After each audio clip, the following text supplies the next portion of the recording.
Good morning दोस्तों, स्वागत है आप सभी का आपके अपने YouTube चैनल INS एडवेंचर पर। तो कैसे आप लोग, उम्मीद है कि सब अच्छे ही होंगे। तो मैं अभी जोधपुर में ही हूँ और कल रात को भी मैं रुका था बस स्टैंड पर और यहीं पे अपना टेंट लगाया था मैंने इस जगह पे। लेकिन अभी तो बैग वगैरह पैक कर लिया है और यहाँ पास में ही इलेक्ट्रिसिटी का बोर्ड भी है। यहाँ से मैंने अपने फ़ोन वगैरह चार्ज कर लिए। रात को अच्छी नींद आई। अब निकल रहा हूँ मैं मंडोर के लिए, जो कि जोधपुर से पहले मारवाड़ क्षेत्र की राजधानी मंडोरी थी। तो अभी मैं बस स्टैंड से थोड़ा आगे जाके वहाँ से मंडोर, यहाँ से 9 किलोमीटर के आसपास है, वहाँ से बस मिलेंगी और मैं निकल जाऊँगा अभी मंडोर के लिए। तो भाई अभी मैं बस में बैठ चुका हूँ और बस स्टैंड के जस्ट पास से ही वो सर्किल जैसे ही आप पार करोगे, हॉस्पिटल के पास से पावटा बस स्टैंड और फिर हॉस्पिटल है जस्ट सामने, वहाँ से सर्किल पार करके आपको बस मिल जाएगी। अभी मैं पहुँच चुका हूँ मंडोर और ये है मंडोर तिराया। और यहाँ से ऐसी बस हैं वो लेके आएंगी आपको बस स्टैंड से, बहुत सारी मिल जाएंगी बस स्टैंड के पास से ही सीधे मंडोर छोड़ेंगी और इनका जो किराया है वो 20 रुपये है। ये अभी यहाँ पे खा रहा हूँ मैं पाव भाजी और 20 रुपये प्लेट है, 30 वाली भी है। ये हो गई मेरी पाव भाजी, इसमें नमकीन, टमाटर, प्याज वगैरह सारी चीज़ डाल रखी है।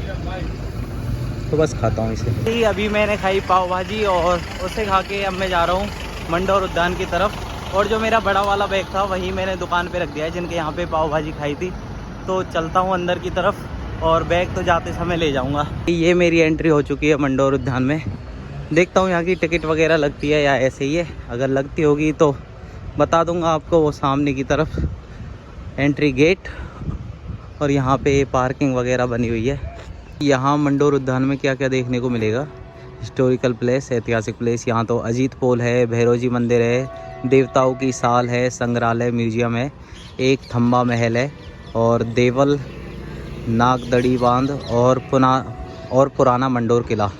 तो चलता हूँ अब अंदर की तरफ वहाँ पर। ये आप यहाँ ऐसी रेलगाड़ी टाइप में भी जा सकते हो, टॉय ट्रेन। ये तो है भाई टॉय ट्रेन। और ये हो गया मंडोर उद्यान, मंडोर गार्डन। और 10 रुपये की टिकट है केवल गार्डन की, और बाकी जो म्यूजियम वगैरह हैं उनकी टिकट वहीं पे जाके लेनी होगी। भाई मेरे पीछे थी ये टॉय ट्रेन और इसका जो फेयर है वो है 10 रुपये, जो कि पूरा गार्डन आपको घुमाएगी। और यहाँ पे जाली लगा रखी है और इसमें है लाइट, रात को जलती होंगी बड़ी मस्त। तो मैं इसमें चले जाता मैं इसमें, मज़ा आता, अलग ही एक्सपीरियंस होता है ये भी। लेकिन अभी इसमें लगेगा टाइम, जब तक ये पूरी नहीं भर जाएगी तब तक ये चलेगी नहीं। और इस गार्डन की जो टिकट है वो है 10 रुपये। और बाकी चीज़ें जो यहाँ म्यूज़ियम वगैरह या जिन भी चीज़ों की टिकट लगेगी वो उन्हीं जगहों पे जाके लेनी पड़ेगी। भाई अभी ये जो गार्डन है इसमें जगह जगह पर अभी काम चल रहा है और पूरा गार्डन बना रखा है यहाँ पे। यहाँ सामने की तरफ बने हुए हैं मंदिर, तो सबसे पहले इन्हीं की तरफ चलता हूँ। भाई अभी जा रहा हूँ मैं देवल की साइड। जो यहाँ पे ये मंदिर बने हुए हैं इनको बोलते हैं देवल। तो भाई यहाँ पे नदी टाइप में बना रखी है और यहाँ पे लगे हुए हैं बहुत सारे फाउंटेन। और नीचे की तरफ मछलियाँ भी हैं और कचरा भी है, लोगों ने बोतल वगैरह फेंक रखी है। तो भाई आ चुका हूँ अभी मैं देवलों की साइड। ये यहाँ पे बहुत सारे मंदिर बने हुए हैं, लेकिन ये जो है ये मंदिर नहीं है एक तरीके से, है तो मंदिर की शेप में, लेकिन जो भी राजा थे ये उनकी याद में बनाए हुए हैं। तो देवल है ये, महाराजा उदय सिंह का है। तो रुको अभी इसके अंदर भी लेके जाऊंगा। इनकी जो शेप है ना, बिल्कुल बनावट एकदम मंदिरों जैसी ही है, लेकिन ये जो अलग अलग राजा थे तो उनकी याद में ये बने हुए हैं और बहुत ही सुंदर और बेहतरीन है। तो भाई ये देवल है महाराजा उदय सिंह जी की याद में। जो राजा उदय सिंह थे उनके देवल के अंदर चलता हूँ मैं। और यहाँ पे ये पत्थर, ये यहाँ पे पिलर्स बना रखे हैं और इनका जो ऊपर का जो मेहराब है, मंडप जिसे बोला जाता है, वो देखिए कितना बेहतरीन और शानदार है। और यहाँ सामने की तरफ ये यहाँ पे साइडों में मूर्तियाँ वगैरह बना रखी हैं, डिज़ाइंस वगैरह, अलग अलग मूर्तियाँ हैं बहुत सारी। लेकिन इसके अंदर जैसे ही आप देखोगे ना तो यहाँ पे कोई मूर्ति नहीं है। यहाँ पे देखोगे तो कोई मूर्ति नहीं है, बस राजा की याद में ये जगह बनवाई गई थी।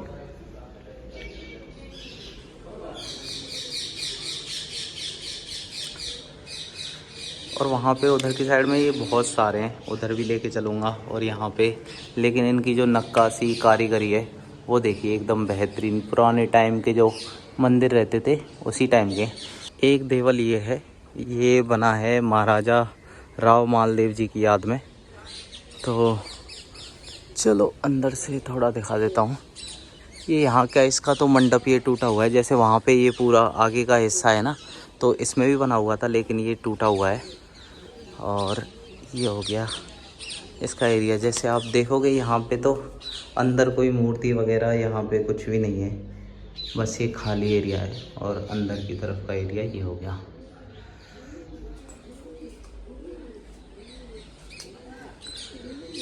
यहाँ पे आप जैसे ही जोधपुर आओगे या यहाँ ये मंडोर में, तो यहाँ पे जितने भी ये आर्किटेक्चर बने हुए हैं, बिल्डिंग्स वगैरह जो भी हैं, किले महल या ये जैसे देवल हो गए मंदिर टाइप के, तो ये जितने भी चीज़ें यहाँ बना रखी हैं तो ये रेड सैंडस्टोन से ही, लाल बलुआ पत्थर से ही बना रखी हैं। और ये यहाँ जोधपुर के अंदर बहुत 10-15 किलोमीटर के एरिया में बहुत ही बहुतायत में पाया जाता है। भाई यहाँ हो गए ये 2 देवल, वो राजा मालदेव, ये हो गया महाराजा उदय सिंह। एक इधर की तरफ बना हुआ है, एक वहाँ। ये बहुत सारे देवल यहाँ पे बने हुए हैं। यहाँ पे बनी हुई है छतरी, ये भी किन्हीं राजा की याद में बनाई होगी छतरी। और यहाँ पे बहुत सारे देवल और छतरियाँ हैं। तो जैसे ही आप इनको मंदिरों को देखोगे ना, इन देवलों को देखोगे, तो आपको यही लगेगा कि ये कोई मंदिर है, लेकिन मंदिर नहीं है, जैसा कि मैंने आपको अभी अंदर जाके दिखाया ही है। तो भाई यहाँ पे ये देवलों के साथ साथ छतरियाँ भी बनी हुई हैं यहाँ पे बहुत सारी। और ये देवल हो गए, ये है महाराजा गज सिंह का एक देवल ये है। और इसका जो शिखर है ना वहाँ पे, वो देखिए क्या आकृति बनी हुई है, चेहरे नुमा चेहरे बना रखे हैं। और फिर उसका जो गोल वाला मेहराब है वो कितना शानदार है।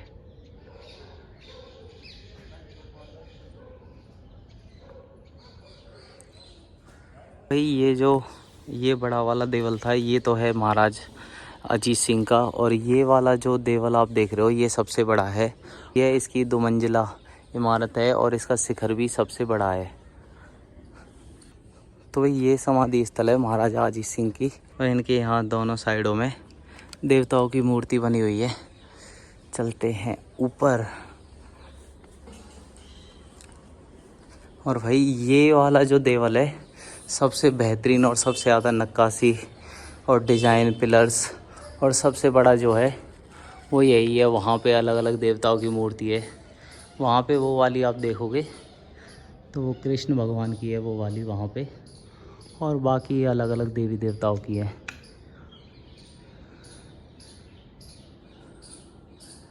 और इसके ये पिलर वगैरह देखिए, इसमें सबसे ज़्यादा पिलर हैं और इसकी डिज़ाइन एकदम बेहतरीन। इनकी जो पिलर्स पे आप देखोगे वहाँ पे ये घंटियाँ वगैरह बनी हुई हैं, फूल पत्तियों की डिज़ाइन वगैरह बना रखी है।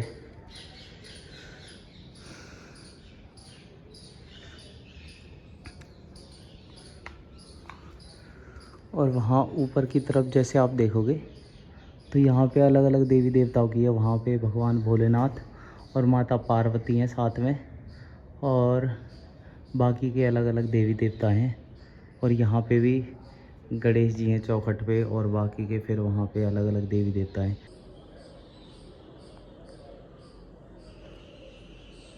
छत की ये वाली डिज़ाइन देखो, ये कितनी शानदार है ऊपर वहाँ पे। जा रही भाई टॉय ट्रेन, इससे भी आप घूम सकते हो, 10 रुपये ही टिकट है बस इसकी।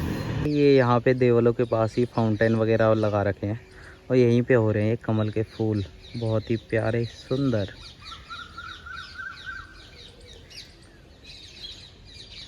और यानी कि यहाँ जस्ट बगल में ही ये देवल बने हुए हैं, अलग अलग राजाओं की याद में उनकी समाधियाँ। अब चलता हूँ भाई किसी दूसरी साइड पे। ये तो यहाँ देवल और छतरियाँ बनी हुई थी और अलग अलग राजाओं की याद में उनकी समाधि स्थल बना रखे थे, उनके बाद जो भी राजा बने थे उन्होंने। और ये जो मंडोर है यही पहले मारवाड़ की राजधानी हुआ करती थी 1459 तक, और 1459 में निर्माण हुआ मेहरानगढ़ का। उसके बाद जोधपुर जो है मारवाड़ की राजधानी बन गई, जिसका कि निर्माण करवाया था राव जोधा ने। तो राव जोधा को ये जो जगह है मंडोर, ये थोड़ी सुरक्षित नहीं लगती थी, इसी कारण उन्होंने वहाँ पे मेहरानगढ़ में अपने फोर्ट का निर्माण करवाया था। भाई अभी आ चुका हूँ मैं एक थंबा महल की ओर। ये जो आप देख रहे हो इसे ही कहते हैं एक थंबा महल, और इसमें 1 2 3 इमारतें हैं, इसके 3 फ्लोर हैं और इसको बोला जाता है एक थंबा महल। और बताया जाता है कि ये जो एक थंबा महल है एक ही पहाड़ी के पत्थर से बनाया हुआ पूरा स्ट्रक्चर है। एक ही पत्थर से ये पूरा स्ट्रक्चर बना हुआ है। के अंदर तो जा नहीं सकते, यहाँ पे वो ताला लगाया हुआ है। और इसकी अलग अलग 3 इमारतें हैं, पहली ये हो गई, दूसरी और तीसरी, और इसे बोला जाता है थंबा महल। चलता हूँ अगली साइड की तरफ। तो थंबा महल के बाद आ चुका हूँ मैं देवताओं की साल की तरफ, और जिसे कि वीरों का दालान भी बोला जाता है। चलते हैं अंदर की तरफ। तो यहाँ पे अलग अलग देवी देवताओं की बहुत सारी मूर्तियाँ बनी हुई हैं। ये जो देवताओं की साल बनी हुई है, इसका निर्माण जो है महाराजा अभय सिंह जी ने करवाया था। अब चलता हूँ इनके अंदर। सबसे पहले शुरुआत करेंगे गणेश भगवान से। शुरुआत इन्हीं से होती है हमेशा। यहाँ पे गणेश जी भगवान की मूर्ति बनी हुई है, और जो ये मूर्ति है एक ही चट्टान है ये पूरी। यहाँ जितनी भी जो भी चीज़ें, जितनी भी मूर्तियाँ आप देख रहे हो, एक ही चट्टान को काट करके बनाई हुई है। और यहाँ पे है ये जलंधर नाथ जी की मूर्ति, ये है यहाँ पे भगवान शिव जी की मूर्ति है। और आगे चलते हैं तो ये जो मूर्ति है भगवान कृष्ण की है, गोवर्धन पर्वत उठाते हुए की, देख ही सकते हो। ये पूरी जितनी भी मूर्तियाँ हैं यहाँ पे एक ही चट्टान को काट के बनाई हुई है। ये भगवान राम की है, ये राम भगवान की मूर्ति है। और इधर ये वाली जो मूर्ति है ये सूर्य देवता की है, सूर्य देव की। ये घोड़े पे बैठे हुए सूर्य देव। और यहाँ पे ब्रह्मा जी की मूर्ति है। ये मूर्ति है श्री मेहो जी की। मेहो जी के बाद ये है गोगा जी की मूर्ति, श्री गोगा जी महाराज। और उसके बाद ये है हड़बू जी की मूर्ति है। इसके बाद यहाँ पे महाराज रामदेव जी की मूर्ति।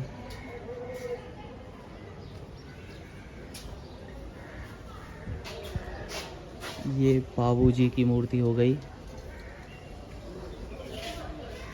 और ये है मल्लीनाथ महाराज जी की मूर्ति। इधर है ये गोसाई जी की मूर्ति।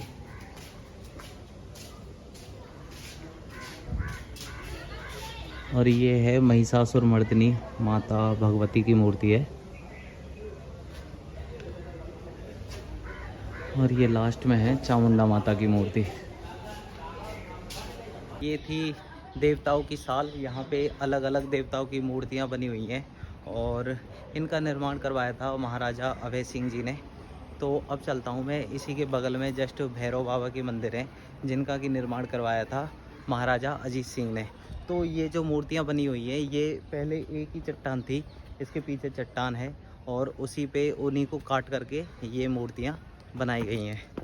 तो चलो चलता हूँ अब आगे की ओर। यहाँ पे है ये काला गोरा भैरव जी का मंदिर और ब्राह्मणी माता का मंदिर है। और यहाँ पे ये है हवन कुंड है, ये इधर सामने की तरफ। ये तो हो गए यहाँ पे भैरव बाबा के मंदिर। बीच में है गणेश जी का मंदिर यहाँ पे, और इधर की साइड में भी है भैरव बाबा का मंदिर। तो अभी मैं दर्शन कर लेता हूँ अंदर जाके। ये तो थे भैरव बाबा के मंदिर। यहाँ पे काला भैरव और गोरा भैरव के मंदिर थे, और बीच में गणेश भगवान की मूर्ति थी। और यहीं पे नागचेया माता की भी मूर्ति थी, जो कि राठौड़ों की कुलदेवी भी कही जाती हैं। और जो करणी माता हैं वो भी राठौड़ों की कुलदेवी कही जाती हैं। तो मंदिर के दर्शन करके अभी मैं जा रहा हूँ यहाँ पे म्यूजियम में, संग्रहालय बना हुआ है। ये यहाँ पे है म्यूजियम, यहाँ इधर की तरफ ये हो गया गेट। और यहाँ पे जो टिकट है वो 22 रुपये है, स्टूडेंट की 12 रुपये है, और फॉरेनर्स की 102 और फॉरेनर स्टूडेंट्स 52। तो भाई अभी टिकट ले लिया मैंने, और ये है 22 रुपये की इंडियंस के लिए। कि जिस अभी संग्रहालय म्यूजियम में मैं खड़ा हूँ, ये एक जनाना महल हुआ करता था जिसको कि महाराजा अजीत सिंह ने बनवाया था। और यहाँ पे ये गर्मियों के टाइम में जो रानियाँ थी उनके रहने का स्थान था। और यहाँ पे बहुत सारी जालियाँ, झरोखे, फिर उनके पीछे की तरफ कमरे वगैरह बने हुए हैं। तो अंदर की वीडियोग्राफी तो अलाउ नहीं है यहाँ पे। अब म्यूजियम बना दिया गया है और जिसमें कि मूर्तियाँ रखी हुई हैं बहुत पुरानी पुरानी, और जो राजस्थान का जो कल्चर है वो दिखाया गया है। तो ये सब चीज़ें यहाँ पे हैं और इसकी टिकट है 22 रुपये। तो ये है भाई वो म्यूजियम जहाँ पे मैं अभी हूँ। और ये जनाना महल हुआ करता था, इसी को बनवाया था महाराजा अजीत सिंह ने। तो ये झरोखे आप देख रहे हो, तो इससे हवा पास होके जाती थी और इन्हीं के पीछे कमरे वगैरह बने हुए हैं। तो भाई इसी किले में है ये नाग गंगा यहाँ पे।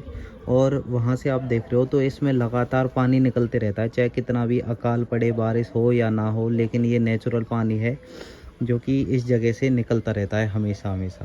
अभी म्यूजियम मैंने घूम लिया है और ये रहा म्यूजियम, और इसके जस्ट बगल की साइड से ही जा रहा है किले का रास्ता। और पीछे की तरफ रह गया यहीं पे मंदिर जो देवताओं की साल है, और भैरव, काला भैरव और भूरा भैरव का मंदिर है। वहीं से एक रास्ता जा रहा है किले की तरफ।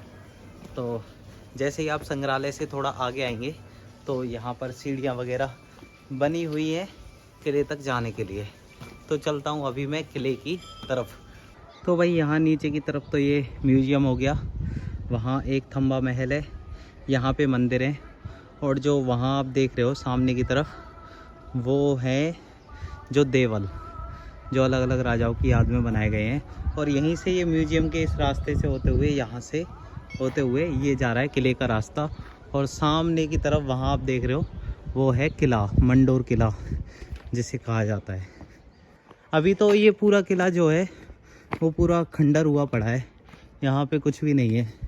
तो अलग अलग राजाओं ने यहाँ पे जो जनाना महल है उसका निर्माण करवाया, और जो देवल हैं उनका निर्माण करवाया था। जो किला है उस पर इतना ध्यान नहीं दिया, तो ये लगभग खंडर ही हो चुका है अब।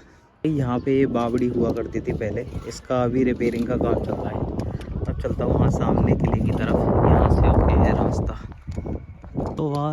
तो भाई यहाँ इस एरिए में ये मंदिरों के कुछ अवशेष यहाँ पे हैं जो कि अभी जर्जर या टूटी अवस्था में है, टूटी फूटी अवस्था में। तो वो यहाँ पर संजो कर रखे हुए हैं।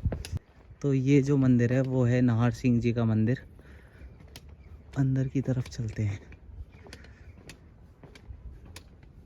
पर ये इसके ऊपर मंदिरों के कुछ अवशेष रखे हुए हैं, मंदिरों की शिलाओं के, दीवारों के, शिखरों के, ये छोटे छोटे यहाँ पर बहुत सारे रखे हुए हैं। यहाँ पीछे की तरफ है नाहर सिंह जी का मंदिर। मंदिर के अंदर फोटोग्राफी तो अलाउ है नहीं। और ये जो मंदिर है एक गुफा के अंदर बना हुआ है, जैसे आप जाओगे तो आपको दिखेगा नहीं, बहुत अंधेरा है अंदर की तरफ, और गुफा टाइप में वो मंदिर बना हुआ है। अब मैं चलता हूँ इसके ऊपर, और उसी गुफा से होते हुए आप ऊपर की तरफ इसकी छत पे निकल सकते हो। तो यहाँ पे जैसे कि वहाँ नीचे नाहर सिंह जी का मंदिर था, इसी के नीचे आगे की तरफ, और यहाँ पे ये है महेश मंदिर, वो सामने की तरफ ये उसके अवशेष हैं। भाई ये है महेश मंदिर जिसके कि सिर्फ अब अवशेष ही बचे हैं। यहाँ पे मंदिर तो है नहीं, पूरा टूटा हुआ है। जो इसकी चौखटें ये बनी हुई है, और ये मंदिर का एरिया हुआ करता था, जो कि मंदिर तो अभी है नहीं, बस ये थोड़े से इसके अवशेष बचे हैं। जो मैं नाहर सिंह जी का मंदिर आपको अभी बता रहा था नीचे की तरफ, उसकी जो गुफा है वो आप यहाँ से होते हुए उसमें से निकल सकते हो, इस जगह से होते हुए। वही यहाँ पे भी एक मंदिर बना हुआ है वहाँ सामने की तरफ। और ये पूरा किला काफ़ी बड़ा हुआ करता था, और वहाँ नीचे की तरफ झील है, और वहाँ पे भी जो किले का एरिया है, और इधर की तरफ भी है यहाँ पे भी।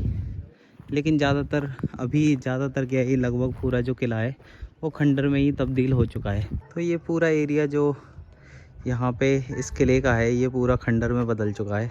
यहाँ पे भी एक मंदिर जैसा ही है, लेकिन अंदर मूर्ति नहीं है। वहाँ नीचे की तरफ एक मंदिर है जिसकी वो ध्वजा लगी हुई है। तो ये मंडोर का किला है, ये पूरे टूटी फूटी अवस्था में ही है, जर्जर अवस्था में पूरा खंडर बन चुका है। यहाँ पे आपको बस देखने आ सकते हो कि पहले यहाँ कोई किला था, मंदिर थे, और कमरे वगैरह बने हुए थे इस किले के। तो ये जो मंडोर है और यहाँ से ही जुड़ी हुई जो मान्यता है वो एक ये भी है कि जो रामायण काल से जुड़ी हुई मान्यता भी है कि यहीं पर रावण का विवाह हुआ था मंदोदरी से, और उसी के नाम के चलते इस जगह का नाम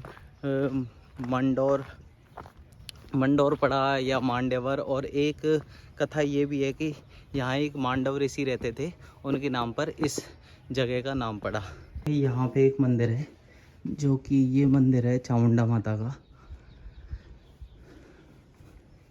तो इसके ये पिलर्स वगैरह आप देख ही रहे हो, काफ़ी पुराना मंदिर है ये भी। और इसकी दीवारों पर ये काली हुई पड़ी हैं, यहाँ दिए वगैरह जलते होंगे तो इस वजह से। सामने चामुंडा माता का मंदिर। तो भाई ये जो किला है बहुत बड़े एरिया में फैला हुआ है, बस इसके अवशेष ही बचे हुए हैं, जैसे खंडर दीवारें वगैरह। वहाँ पर भी ये किले का एरिया है। यहाँ पर एक ये छोटी सी झील बनी हुई है सामने की तरफ, और वहाँ सामने है। तो भाई ये जगह जैसे कि आप देख रहे हो ना नीचे, यहाँ पहले कमरे वगैरह कुछ हुआ करते होंगे, लेकिन अब बस इनकी दीवारें वगैरह ही बची हैं।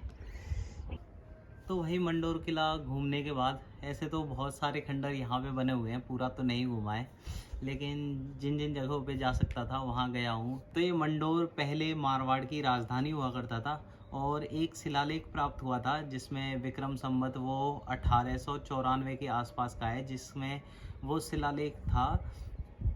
उस शिलालेख में लिखा हुआ था कि पहले यहाँ पर जो नागवंश के जो क्षत्रिय थे उनका राज हुआ करता था, फिर उनको हराया प्रतिहार राजपूतों ने। उसके बाद प्रतिहार या परिहार नाम के शासक यहाँ पे राज करने लगे, और जो प्रतिहार शासक थे उन्होंने अपनी बेटी का विवाह किया था राठौड़ वंश में, और प्रतिहार राजाओं ने ही ये मंडोर जो मंडोर राजधानी थी वो राठौड़ों को दहेज में दे दी थी। तो यहाँ पे फिर राठौड़ों का राज हुआ। फिर 1459 के आसपास में जब राव जोधा शासक थे यहाँ के, तो उनको ये जो मंडोर है, बाद में ये थोड़ा असुरक्षित सा महसूस होने लगा था। राव जोधा को ये जगह असुरक्षित महसूस होती थी और सही नहीं लगती थी, इसीलिए उन्होंने दूसरी एक जो भाकुड़ चिड़िया या चिड़ियाकूट नाम की जो पहाड़ी है, जहाँ पर मेहरानगढ़ फोर्ट अभी बना हुआ है, वहाँ पर मेहरानगढ़ किले का जो है निर्माण करवाया, और फिर जो उस जगह का नाम है जोधपुर रख दिया गया। जो ये मंडोर का किला है इसको उल्टा किला भी बोला जाता है, लेकिन यहाँ पे बहुत सारी रिसर्च हुई थी। बताया जाता था कि मतलब एक ये चीज़ें थी कि मतलब श्राप के कारण ये किला पूरा जो है उल्टा हो गया, लेकिन जब यहाँ पे बहुत सारी रिसर्च हुई तो उसमें पाया गया कि ये किला कभी उल्टा नहीं हुआ था, क्योंकि यहाँ पे जो मंदिर वगैरह बने हुए हैं उनके जो अवशेष हैं वो उल्टे नहीं हुए। अगर किला उल्टा होता तो ये मंदिर हैं और जो इनके स्तंभ वगैरह जो भी चीज़ें यहाँ पे बनी हुई हैं वो भी उल्टी हो जाती, लेकिन रिसर्च में यही पाया गया है कि ये किला कभी उल्टा नहीं हुआ। ये कुछ इसका इतिहास था। नागवंश का पहले यहाँ पे राज था, उसके बाद परिहारों का, फिर बाद में राठौड़ों का शासन हुआ। बस इस जोधपुर सीरीज में इतना ही। अब मैं कल निकलूँगा जैसलमेर के लिए, और जैसलमेर में जो भी चीज़ें दिखाने लायक होंगी वो आपको दिखाऊंगा, और फिर मैं वहाँ से चला जाऊँगा तनोट माता मंदिर और लौंगेवाला। और मैं कोशिश करूँगा कि यहाँ जो पश्चिमी राजस्थान है इसके कुछ गांव में भी जाके रुकूं, धानियों में जाके रुकूं, यहाँ का जो रहन सहन जीवन शैली है वो भी आपको दिखाऊं कि लोग मतलब कितनी कठिनाई से, कैसे माहौल में, इतनी गर्मी पड़ती है इधर की साइड तो कैसे रहते हैं, क्या उनकी दिनचर्या है, कैसा रहन सहन है, कैसा कल्चर है, तो वो भी दिखाने की कोशिश करूँगा। तो भाई आपको वीडियो अगर अच्छी लगी हो तो चैनल को सब्सक्राइब करना है, वीडियो को लाइक करना। मिलता हूँ आपसे अगली वीडियो में, तब तक के लिए बाय बाय, टाटा, खुश रहिए।